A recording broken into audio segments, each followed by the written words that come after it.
بسم اللہ الرحمن الرحیم۔ سورہ بقرہ کی آیت نمبر 96۔ وَلَتَجِدَنَّهُمْ أَحْرَصَ النَّاسِ عَلَىٰ حَيَاةٍ وَمِنَ الَّذِينَ أَشْرَكُوا يَوَدُّ أَحَدُهُمْ لَوْ يُعَمَّرُ أَلْفَ سَنَةٍ وَمَا هُوَ بِمُزَحْزِحِهِ مِنَ الْعَذَابِ أَن يُعَمَّرَ وَاللَّهُ بَصِيرٌ بِمَا يَعْمَلُونَ۔ ترجمہ کنز العرفان۔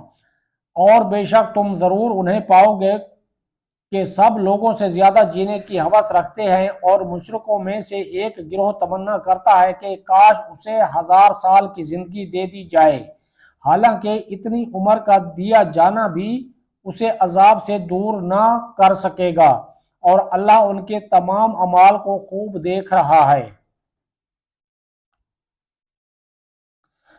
احرص الناس علی حیاۃ، لوگوں میں سب سے زیادہ جینے کی ہوس رکھتے ہیں۔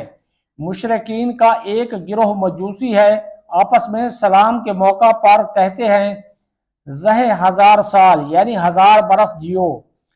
ان کے اس قول کے پیش نظر آیت کا خلاصہ یہ ہے کہ اے حبیب صلی اللہ تعالیٰ علیہ وآلہ وسلم، مجوسی مشرک 1000 برس جینے کی تمنا رکھتے ہیں، اور یہودی ان سے بھی بڑھ گئے کہ انہیں جینے کی ہوس سب سے زیادہ ہے، حالانکہ اتنی عمر کا دیا جانا بھی اسے جہنم کے عذاب سے دور نہ کر سکے گا، اور اللہ تعالیٰ ان کے تمام اعمال کا خوب دیکھ رہا ہے۔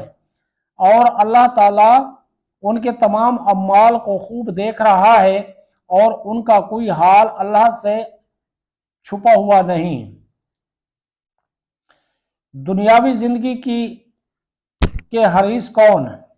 یاد رہے کہ کفار دنیاوی زندگی پر حریص ہوتے ہیں اور موت سے بہت بھاگتے ہیں، جبکہ مومن کی شان یہ ہے کہ وہ اگر زندگی چاہتا ہے تو صرف اس لیے کہ زیادہ نیکیاں کرے، آخرت کا توشہ جمع کرے، اور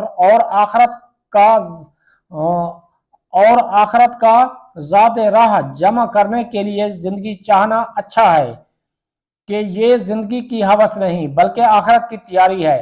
نیز لمبی عمر اور زیادہ مال اللہ تعالیٰ کے راضی ہونے کی علامت نہیں، بلکہ یہ تو بعض اوقات وبال کا ذریعہ بن جاتے ہیں۔ حضرت ابوبکر رضی اللہ تعالیٰ عنہ فرماتے ہیں کہ ایک شخص نے عرض کی یا رسول اللہ صلی اللہ تعالیٰ علیہ وآلہ وسلم، لوگوں میں سب سے بہترین کون ہے؟ ارشاد فرمایا جس کی عمر لمبی ہو اور عمل نیک ہو۔ اس شخص نے پھر عرض کی لوگوں میں سب سے برا کون ہے؟